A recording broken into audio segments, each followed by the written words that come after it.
Welcome to Distress to Joyful, Bailey's Way. I'm your host, Bailey Raber, here to enlighten you and the rest of the world about one of the most misunderstood mental health disorders out there, bipolar disorder. In each episode, we'll learn more about my personal journey with bipolar 2 disorder, how I've struggled with it, and how I've learned to overcome those struggles. Together, we'll laugh, we'll cry, and most importantly, we'll have fun. You'll leave each episode feeling hopeful and stocked full of useful information on how you can better yourself and the world around you.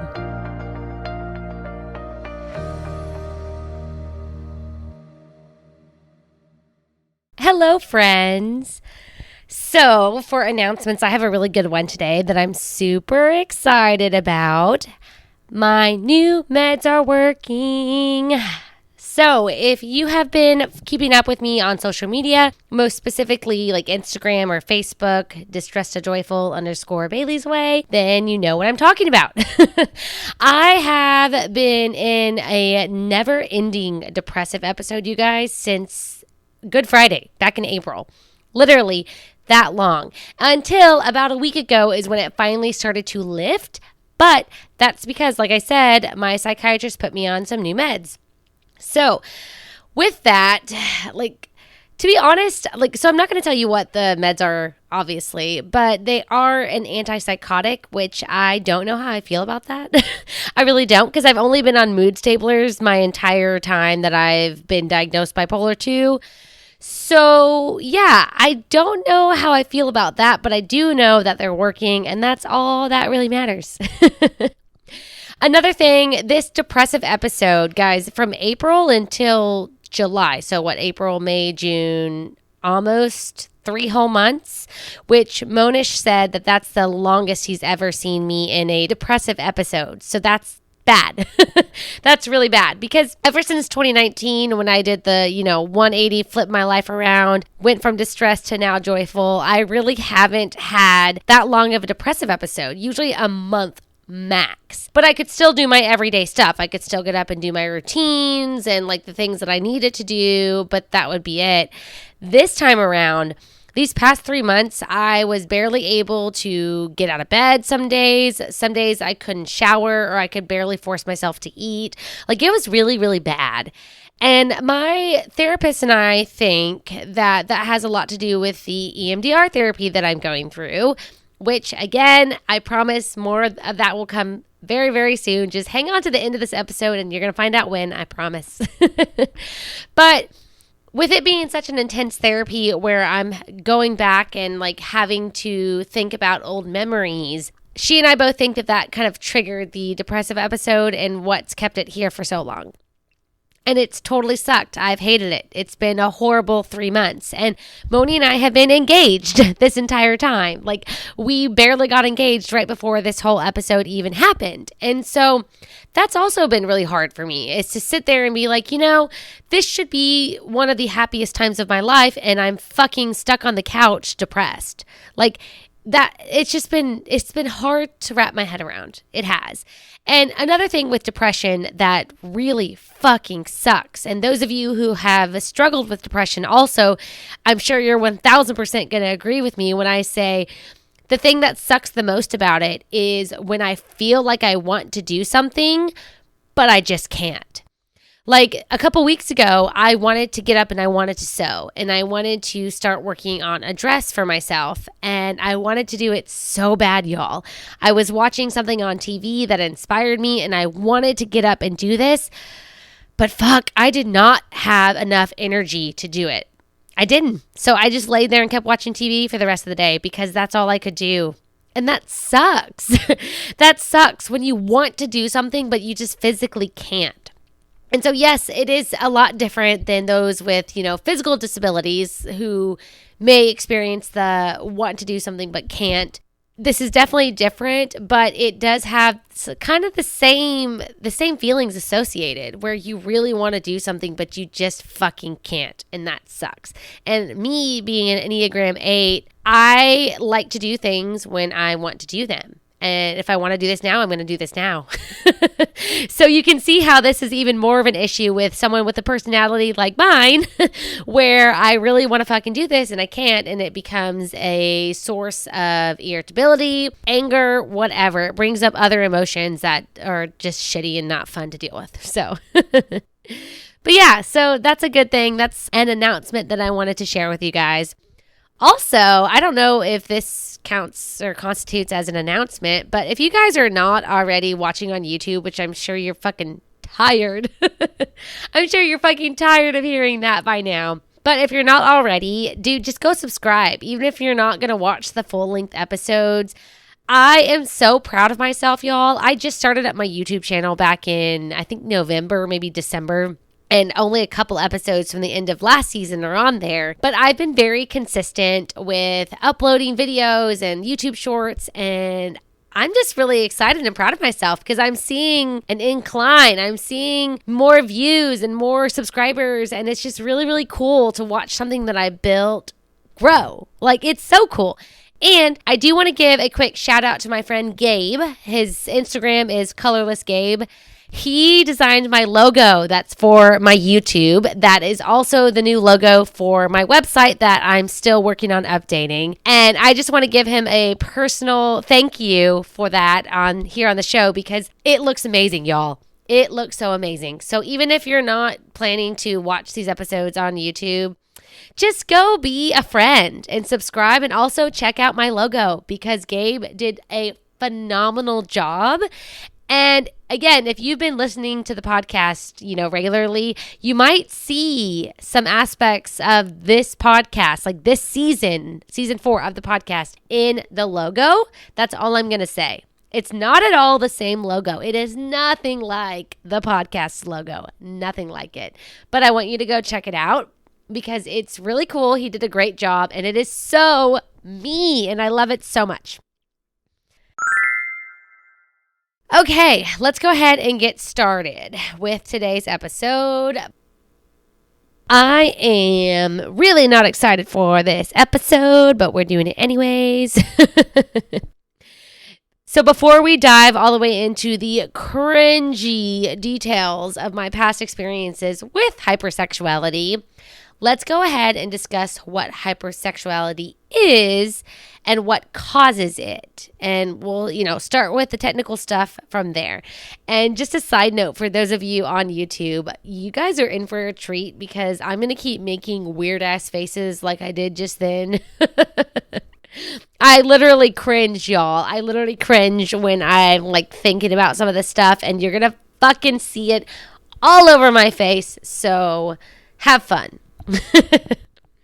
So I found this article on verywellmind.com written by Marcia Peirce titled The Connection Between Bipolar Disorder and Hypersexuality that says the following.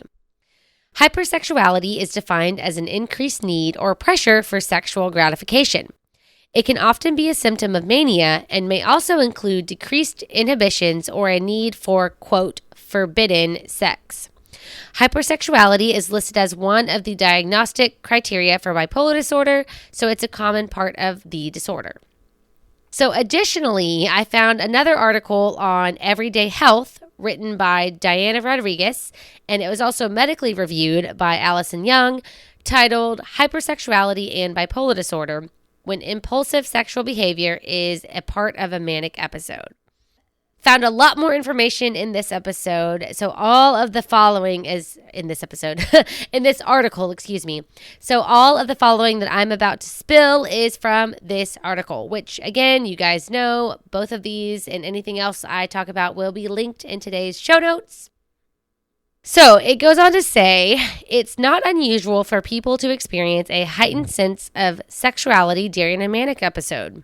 And while an increased interest in sexuality on its own does not present a problem, when the heightened sense of sexuality is paired with the symptoms of bipolar mania, such as impulsivity, risk-taking, and poor judgment, the behavior can be destructive to many aspects of day-to-day life. Experts aren't sure why some people with bipolar disorder experience symptoms of hypersexuality and others do not. In general, hypersexuality is a symptom of hypomania or mania, And it goes with that particular mood episode, says Adele C. Vigera, MD, a psychiatrist at the Cleveland Clinic in Ohio. While there isn't a clear-cut definition or criteria for being hypersexual, for a person with bipolar disorder, it means being more focused on sex and risky sexual behaviors than the person usually would be.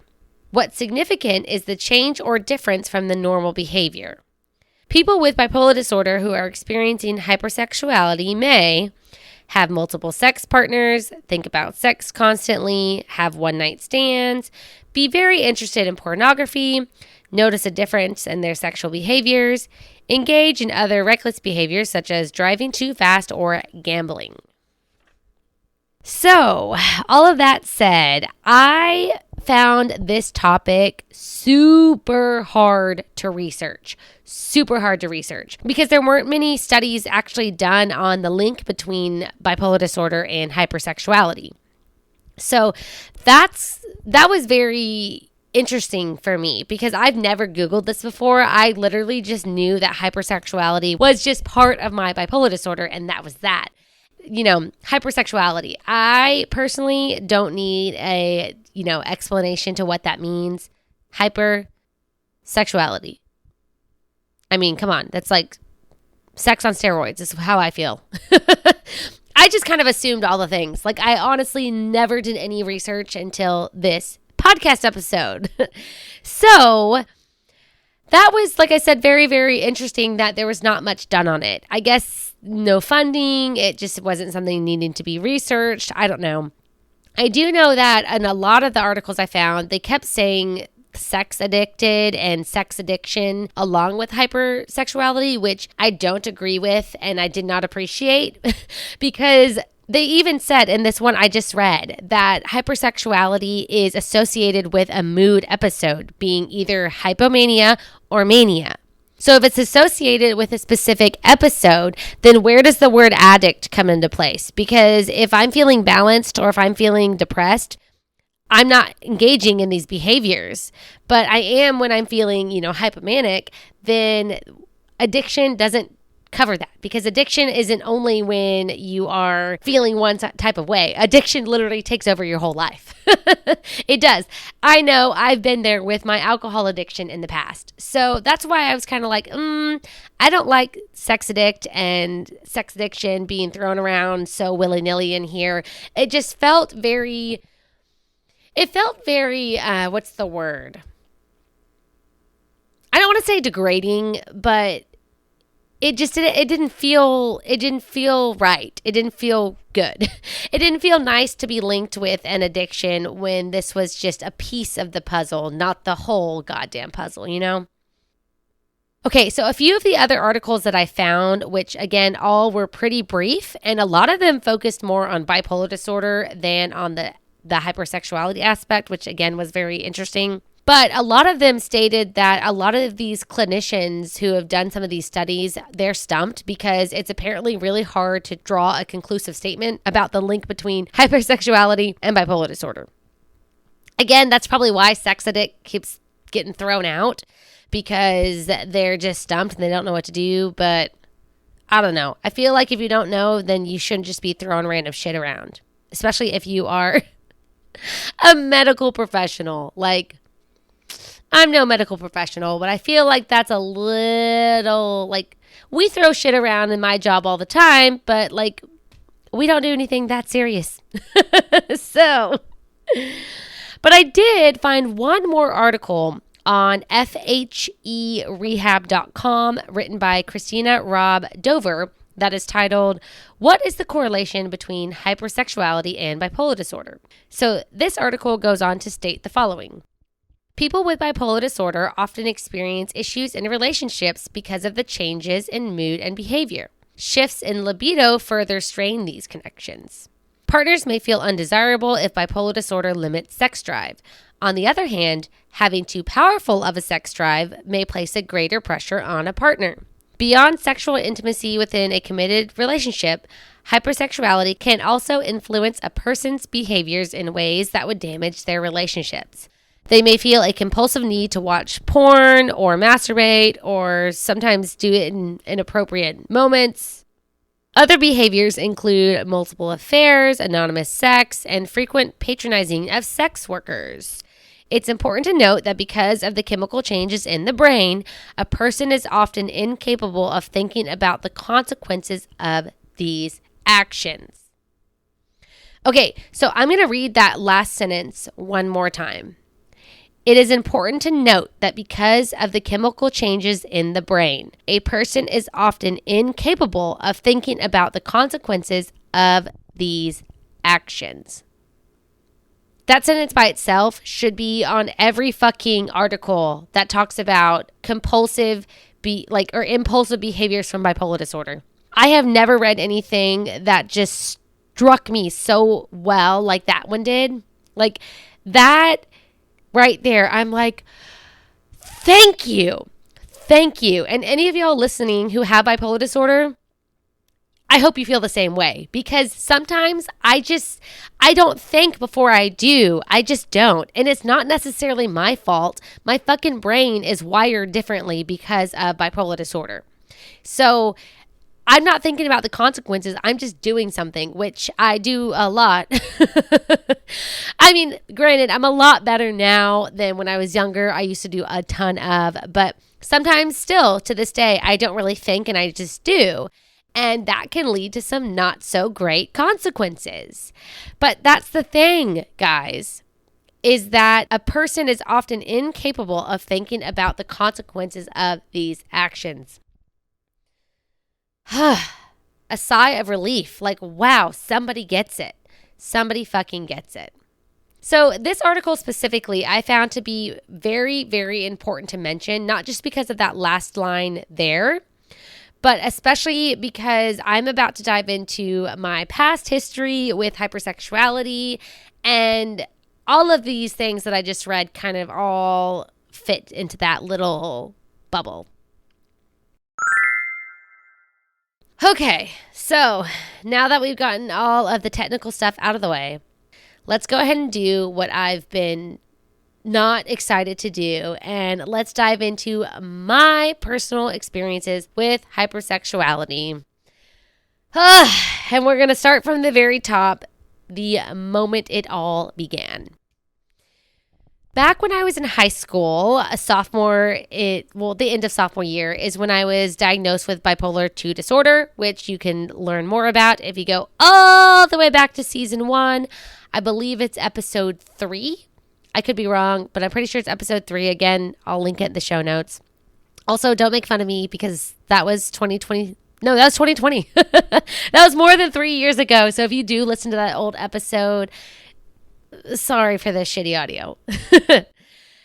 So, not long after my diagnosis, I got diagnosed towards the end. It was like spring of sophomore year. The fall of junior year, I had gotten back together sometime over the summer, I guess, with my high school boyfriend at that time. And we went to homecoming together and lost our virginities in the back of his truck. And it was just such a fucking classy, non-cliche thing to do. Sarcasm intended. With that, unfortunately, he broke up with me a week later, which was fucking horrible. It was really bad. And that moment is where I started spiraling, straight up spiraling. And I started doing some very, very self-destructive behavior and, engaging in a bunch of self-destructive things. Like, that's when I really started to heavily party and drink. That's when I found marijuana. That's when I found, you guessed it, sex. But I'd already found sex, right? I'd had sex with him. But that was a one and done, obviously, because he ended it. And so my viewpoint on sex was completely changed because I had sex with this guy that I thought I loved at the time, who I thought loved me back, and then a week later showed me that he didn't. So, I mean, a 16-year-old girl, first of all, you already have hormones and all the craziness of being a teenager, but then add bipolar disorder that is not managed well or really at all, to be honest. The meds I was on at the time didn't do shit for me. So you're going to add all that into the mix, and you're just like stirring up a chaotic brew of fucking chaos. Like, that is what that was. It was the perfect brew to just start sending my life into complete chaos mode. I mean, I don't even know what else to describe it. Because literally, guys, junior year is the year that I just started to tank. That's when I didn't care about school anymore. I didn't have any plans for college. I didn't care anymore. I just wanted to get drunk, have sex, and smoke weed and just do whatever. I just wanted to live my life, and I just wanted to feel good. You get that? I just wanted to feel good. So when you are not taking your meds properly, when you're diagnosed with bipolar 2, when you already struggle with depression, and then this big thing happens, I went spiraling. And what was the first thing that I figured out that I could easily do? Well, I'm not ugly. So humble of me. I'm not an ugly girl. So it was really easy for me to meet boys. Wow. Also, I have a big personality, and I'm not afraid to talk to strangers. Again, really easy for me to meet boys. So the first one that I got involved with, like literally the second guy I ever had sex with, it was revenge sex. And looking back, I feel a little bad about it, to be honest. I don't know if the boyfriend back then ever found out about this. Honestly, I don't give a shit anymore. It happened so long ago, more than 10 years ago now. Damn, I'm getting old. But I literally turned around and started having sex with one of his best friends because I was really hurt. And again, self-destructive. I didn't care that it was one of his best friends, And guys, I just didn't care. I just wanted to feel good, and I learned really quickly how sex can make me feel good. So I started taking advantage of that. And again, when you're feeling depressed and you're feeling unloved at home, which is definitely something I struggled with. I didn't feel loved at home. I felt depressed. I felt rejected by this boyfriend. I felt so many negative things about myself that if a guy comes along, especially a cute guy, if a guy comes along and he makes me feel good about myself while we're just chatting, then if we have sex, I bet he'll make me feel really good too, right? Like even better. Yep, that was my thought process, and that's what I did with this guy, and it went on for a while. It did. It was a very regular thing, and God, I remember having sex in the back of his truck under like fucking in public places, y'all, like under bridges in my hometown. There was a park that we would go to that was kind of like hidden in the back. We'd go have sex there. Like, this is how desperate I was for sex, guys. This is hypersexuality. This is it full blown, and it's about to get worse. So hang on, because this is about to be a real fucking wild ride. So this, like I said, this guy, it was a very regular thing, but we weren't dating. We were literally just having sex.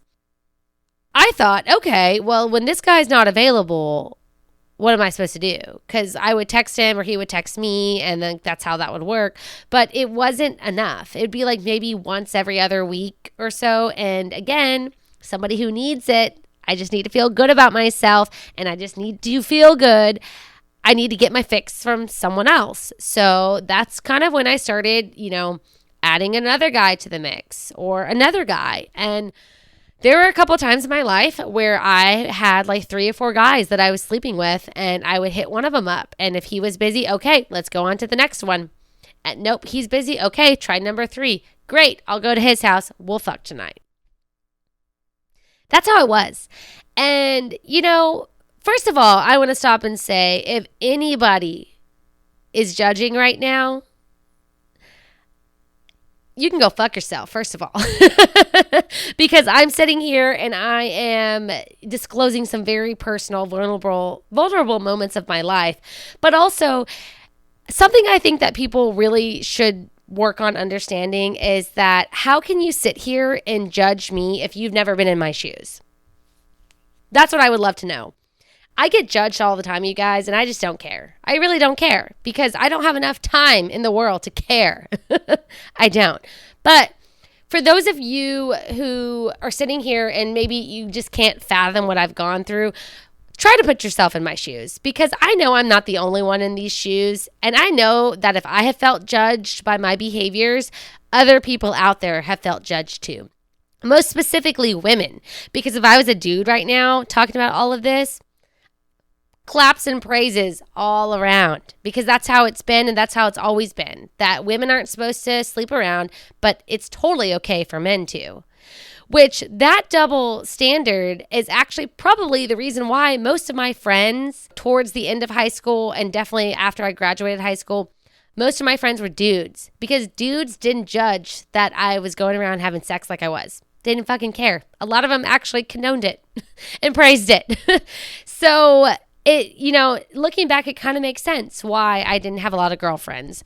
One, because I was probably getting judged all the time because of my behaviors. And two, right here, people with bipolar disorder often experience issues in relationships because of the changes in mood and behavior. Which I do think that right there also had a big part in why I didn't have a lot of girlfriends when I was younger. Looking for a way to support Distress to Joyful Bailey's Way and your favorite podcast host, but unsure how? Well, friends, you can head on over to my Etsy shop, Bailey's Way Designs, to purchase an item handmade by yours truly. In my shop, you'll find cute and useful travel accessories, the comfiest workout headbands you've ever worn, adorable pet accessories, graphic t-shirts, and more. All of the proceeds from Bailey's Way Designs goes directly towards funding my college education, where I'm currently expanding my knowledge of fashion design. You can receive 15% off your first order of $35 or more by going to baileyswaydesigns.etsy.com and use code NEWCUSTOMER15. That's NEWCUSTOMER15. The link to my shop can also be found in the episode description and the show notes. Y'all, I truly appreciate all of your support, and I can't wait to hand pack and ship the items that you purchase from me. Once again, go to baileyswaydesigns.etsy.com and use code NEWCUSTOMER15 to receive 15% off your first purchase. Going back to the story, now that I've already cussed you guys out for judging me. Sorry if you're not judging me. I didn't mean you. But yeah, that's how things kind of got started. And again, I grew up in a small town. I grew up in a town of like 25,000 people. That's small. I live in Houston now, guys. It's like the third or fourth largest city in the United States. So my hometown was really small. And there's only so many dudes when a thing with a small town too is that everybody knows everybody. So eventually you kind of run out of people. And so when I moved to Houston, that's when things kind of got worse. And they got worse because I discovered dating apps, and I discovered that there is a humongous pool of men I've never met before who live here in Houston. Some of them don't even live here. They were only in town for a while. All of this was going on until I was about 24. So from 16 to 24, that's about 8 years of living in a state of like constantly needing to have sex. Like I would be at parties at my friends' places, and I would be texting a guy, or a guy would text me, and I would leave early to go have sex. Like that's how obsessed I was with it at the time. That's how obsessed. I remember my old apartment when I lived back in my hometown. I had just moved out maybe 6 months prior. I had friends over for a party, and I invited this guy that I used to sleep with. And he came over, and we went in my room and just started having sex while everybody was out in the living room still drinking. Yeah. I mean, granted, we were all underage. Like nobody, I think he actually brought beer, to be honest. I think he did because he was of age, but still. Like, that's how bad this was for me, you guys. I did not care. I did not care that my friends were in the other room. I did not care that they were standing at the door, banging on it, making sex noises, laughing, joking, whatever. I did not care because I needed to have sex. It was literally like a high for me. It was like a high. And it was the easiest high I could get because I never got involved with recreational drugs. I didn't quote unquote know better, but I never wanted to go down that path. I think that when it came to self-destructive behavior, I think there was a limit for me, and that limit stopped at like sex with strangers and alcohol. Like that was like as far as I was willing to go. Because yeah, one night stands became a thing where I'd meet people and just, sleep with them, didn't even know their name until the next morning when I woke up. A lot of this was alcohol induced too. Like I would go to a party and get drunk and then wake up and I'd be next to somebody and I'm like, oh fuck. And then, whatever. And that's how my life was. That's how it was. And that is a complete difference from where I am now. Complete difference. But I wonder if like the hypersexuality part was more than just hypomania, right? Because so hypomania, you're feeling euphoric, you're feeling confident, you're feeling on top of the world, you feel great. So yeah, it's easy for me to walk up to a cute guy and, just be all self-confident and say whatever and then, go jump in bed with him. That was really easy. But I also wonder if sometimes during some of my depressive episodes, if I used sex as a way to kind of like feel better too. Like I'm feeling down, let's lift me up a little bit by going and having sex with this guy or something. I don't know. I mean, I don't know if we'll ever know, because what I will say is in 2019, let me back up. I turned 25 at the end of 2018. Christmas baby, so end of 2018. And then 2019, I was 25 that whole year. That was my year, like my revelation year. That's when I changed everything. I changed my lifestyle. I changed my friends. I changed my diet, what I eat. That's when I stopped drinking alcohol. And that's also when I stopped having sex on the first date. And when I stopped having sex with strangers. Yeah, seriously. And I don't think it's a coincidence that I, started taking care of myself and then stopped engaging in these destructive behaviors. I don't think that's a coincidence at all, because ever since 2019, I have found myself in balanced places in life that I had not found myself in before. Like right now, I'm feeling a lot more balanced thanks to this new med, but this is a part of my life I didn't know before 2019. I didn't know I could feel fine, that I could feel something that was not too high or too low. I didn't know that there was an in-between. I had never known that before in my life. And when I found it, that must have been when I realized, okay, alcohol is not for me. Okay, sex with strangers is no longer for me. And also, that's when I realized that I wanted to settle down. I wanted to find a life partner. And a life partner is not going to sleep with me on the first date. He's not. So another thing too that I want to point out now that we're kind of, talking about sex, I don't think I've said that word enough. So sex. Sorry, not sorry.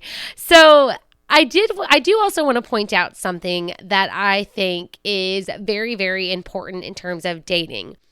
So when I chose to no longer have sex on the first date and to not have sex with anyone until I thought I might want to date them, guys, that was hard. That was something that I wasn't used to doing. I mean, 8 years of just sleeping around, fucking on the first date, who cares, doing what I want. And then I decided, no, I want somebody who wants me for me. I want somebody who doesn't just want to sleep with me. I want somebody who cares more about me than my body and what I can offer. Like, I want someone serious. And when I decided to do that, first of all, I got off dating apps for like 5 months. I didn't get on dating apps. I didn't have sex with anybody. If somebody I knew hit me up, nope, you're out of here, blah, blah, blah.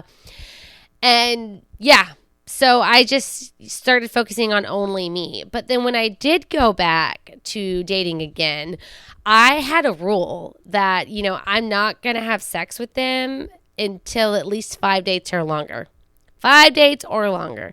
Now, granted, Monish and I waited a lot longer than 5 dates, which we'll talk about at a later time. That's not for today. But it really did change my life in terms of what I wanted and what I came from and what I have now.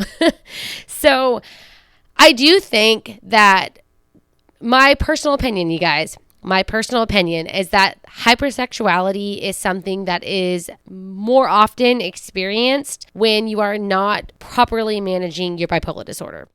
Because here's the thing, guys, let's get real here, that if you don't manage your bipolar disorder will manage you. And when it manages you, you are on a one-way ticket or a one-way trip to self-destructive city. God damn, I messed that up. So that is why I think it is super, super, super important that not only do those of us who are diagnosed find the right med, that is super, super important. And I'm so grateful that I have a psychiatrist who not only got me on the mood stabilizer that I need, but also recognized that I need something more right now and that this something more is actually helping, which is phenomenal. But besides that, I think that we also need to work on incorporating routines and just trying to live a balanced life. Live a balanced life, you guys. That is so important. And by balanced, I mean, it's okay to have sex. I'm not saying you need to be celibate, but maybe be a little careful. Maybe don't have sex with someone you don't know, or always use a fucking condom, or make sure you're on birth control, or whatever. Practice safe sex, y'all. Also, in terms of a balanced life and a routine, I personally have found that having a routine is what keeps me balanced. I work out every day. I eat healthy most of the time, 90% these days. I read books, self-help books. I journal. I do things that kind of center and ground me. And a lot of that has to do with what you do with your body, so movement, and what you put in your body. That's a huge one too. I also stopped drinking sodas back in 2019 when I stopped drinking alcohol. And again, I don't think it's a coincidence that things have just, gotten a lot better when I started giving up bad shit. Or let me rephrase that. I started giving up shit that can be bad for you when taken in excess. Boom! That's better. It's okay to have a Coke every now and again. But I was drinking Cokes literally every fucking day. Sometimes multiple times a day. I would go to Sonic and, their happy hour, get a 99-cent soda, whatever. I said soda and I say Cokes. If you're from the South, you know what a Coke is. That's a soda. If you're from the North, a Coke is a soda. I feel like this is a weird thing I'm explaining, so I'm just going to keep going and pretend like I didn't just stop to do that. But yeah, so all that said is, guys, hypersexuality is a thing. If you are struggling with that, or if you feel like this story resonated with you, that you are, very sexual, that you just feel like it's too much sometimes, or that, or you feel like you want to stop, but you're having a hard time. First of all, I definitely recommend that you speak to a professional. That's always going to be the first thing to do. Another thing that I think could be helpful, and again, everybody's different, so this is just coming from what worked for me, is come up with a routine and a game plan and find a friend to hold you accountable, to kind of back yourself out of this and put yourself in something else instead. I started focusing a lot on exercise with Camp Gladiator back in 2019. So I was focusing on building muscle and losing weight instead of focusing on having sex. So I replaced that. I replaced the good feeling from sex with the good feeling from working out, because endorphins come with exercise and endorphins make you happy. And I fucked up Elle Woods' quote, but that's okay. Hopefully you still got it. So yeah, also, I just wanted to point out that if this is something that has resonated with you, please know you are not alone. You're not alone. And that you're not the only person that this happens to. And that this is a topic that you can talk about. Find the right person, find the right professional, find the help that you need. Because I got lucky. Let me just stop and say I got lucky because I didn't get pregnant by any of these one-night stands. I in terms of STDs, we're not going to go there right now, but I didn't end up with anything crazy or serious. I mean, everybody's gotten the clap, so don't even. But that's what I'm saying here is that I got so lucky because so many really bad things could have happened to me. I could have been kidnapped. I could have been murdered. I mean, I was getting drunk and having sex with strangers. So many things could have occurred. So many bad things. I got lucky. But here's the thing. I don't want you to continue going down this self-destructive path because who's to say that you won't get lucky? Who's to say that you will get lucky? That's what I meant. Sorry. Who's to say that you will get lucky? Because somehow I got lucky. And I don't want you to risk that because all it takes is one time of not being lucky to fuck up your whole life. And again, I'm very, very grateful that my life wasn't destroyed from all of these behaviors. But please, friends, please get the help that you need and find a way out. Because I found my way out and I'm telling you, the grass is definitely greener on the other side. Sex is great. It is. But it's not great enough to keep doing with people who don't even know your name.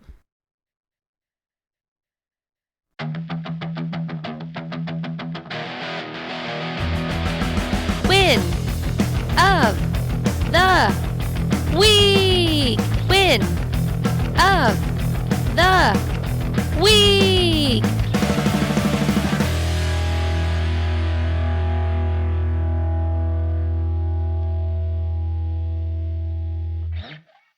All right, we're going to do win of the week really, really quick because we're about out of time here.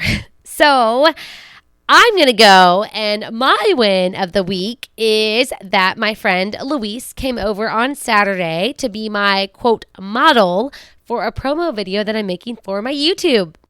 So I made a costume for Luis last year for Halloween. I made 3 other Halloween costumes, and that's one of my favorite things to make for clients. Again, besides my Etsy shop, I also do freelance design work, and costumes are my favorite. So Luis, I talked to him and he offered to be my little model, and I'm making a video to kind of explain the process so that way I can hopefully grab some more clients this year in the Houston area who understand, what to expect when they're getting a custom-made costume from me. So that's my win. It was super fun. Thanks, Luis, for coming out and doing that. I appreciate you. So do you have a recent win that you want to share with me? If so, please head on over to whatisheybellsdoing.com/win of the week and send it on in. I want to hear, I want to give you a shout out, and let's celebrate together. So in the next episode, we are going to discuss my experiences so far with EMDR therapy. Yes, because I know some of you guys have probably been dying for me to finally talk about this topic. And so here I am, your fairy godmother, granting you this wish. I hope that you guys are excited for this one. I'm finally ready to talk about this. It's been months and months of this therapy, but again, I'm finally ready to share. And so this will be a really good, informative, vulnerable episode. So tune in. But thank you for tuning into the show. Be sure to follow the show on Instagram and Facebook at DistressTheJoyful_Bailey's Way. And head on over to the website, whatisheybellsdoing.com, to check out show notes from this episode. If you enjoy this podcast, help spread the word by leaving a rating or writing a review, especially on Apple Podcast or Audible, because I really want to hear from you guys. And lastly, don't forget to hit the subscribe button to stay up to date with all of the new episode releases. But until next time, take it easy, stay grateful, and be joyful. Bye!